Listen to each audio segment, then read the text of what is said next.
इन दिनों एक नाम बहुत चर्चा में है। आप इसे मेडिकल का टर्म भी कह सकते हैं, जिसे कहते हैं म्यूकोरमाइकोसिस यानी ब्लैक फंगस। हम आपको ये बताने वाले हैं कि ब्लैक फंगस कैसे आपके शरीर को नुकसान पहुंचाता है। दरअसल एक रिसर्च में पता चला है कि ये फंगस नाक के रास्ते आपके बॉडी में एंटर करता है। इस फंगस को गले में ही शरीर की एक बड़ी धमनी कैरोटिड आर्टरी मिल जाती है। आर्टरी का एक हिस्सा सीधे आंख तक पहुंचता है। ये दरअसल आर्टरी का ये वो हिस्सा होता है जो आंख तक खून पहुंचाता है। फंगस इसी खून में मिल जाता है और सीधे आंख तक पहुंच जाता है। फिर धीरे धीरे आंख को ये प्रभावित करने लगता है।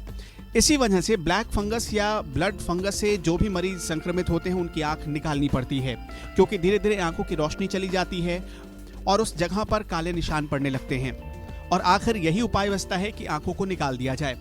इस तरह के मामले दिल्ली में या मुंबई में हर दिन बढ़ रहे हैं। बाद में ये मामला अगर गंभीर हो जाए तो सीधे आपके मस्तिष्क को भी प्रभावित कर सकता है। अब सबसे पहले कि आपकी आंखों में ऐसा कौन सा रिएक्शन हो या ब्लैक फंगस की निशानियां क्या है, ये आपको समझने की जरूरत है। ब्लैक फंगस की चपेट में जब आंख में लालपन के निशान आए या सूजन के निशान आए तो आप इसे बिल्कुल नजरअंदाज न करें। ब्लैक फंगस की चपेट में आने पर सबसे पहले आपकी आंखें अचानक लाल हो जाती हैं, फिर आंखों में धीरे धीरे सूजन आने लगता है, नज़र कमज़ोर पड़ने लगती है। जब मामला सीरियस होता है या जब मरीज सीरियस होता है तो ऐसे मरीजों की रोशनी भी चली जाती है। कोरोना का पेशेंट आंख की लालिमा या सूजन को बिल्कुल नजरअंदाज ना करें, क्योंकि कोरोना के मरीजों में यह फंगस बहुत तेजी से फैल रहा है। जब आपके दिमाग तक यानी मस्तिष्क तक जब ये फंगस पहुंच जाता है फिर क्या होता है? फंगस धमनियों के जरिए आपके दिमाग तक पहुंचता है और इसके बाद रोगी को अचानक लकवा मार जाता है या मिर्गी का दौरा पड़ने लगता है या आप चलते चलते बेहोश होने लगते हैं। सिर में ऐसा दर्द होता है जिसे आप बर्दाश्त तो नहीं कर सकते हैं। कई बार तो मरीज की मौत भी हो जाती है। दरअसल म्यूकोरमाइकोसिस एक अलग तरह का फंगस है जो कि जैसा हमने आपको पहले ही बताया कि खून के रास्ते आपकी आंखों तक पहुंचता है और फिर आंखों के रास्ते ये आपके दिमाग तक पहुंचता है। ये जो ब्लड वेसल्स होते हैं उन्हें बहुत नुकसान पहुंचाता है।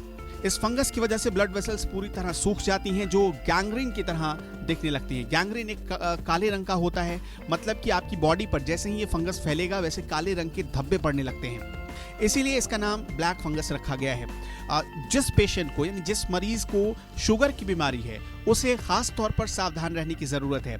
अगर आप स्टेरॉइड ज्यादा ले रहे हैं तो भी आपको सतर्क रहने की जरूरत है। और अगर आप कोरोना के पेशेंट हैं और किसी अस्पताल में भर्ती हैं और आप ऑक्सीजन सपोर्ट पर हैं तब भी आपको बहुत सावधान रहने की जरूरत है, क्योंकि ऑक्सीजन वाली पाइप के रास्ते ये फंगस आपके दिमाग तक पहुंच सकता है।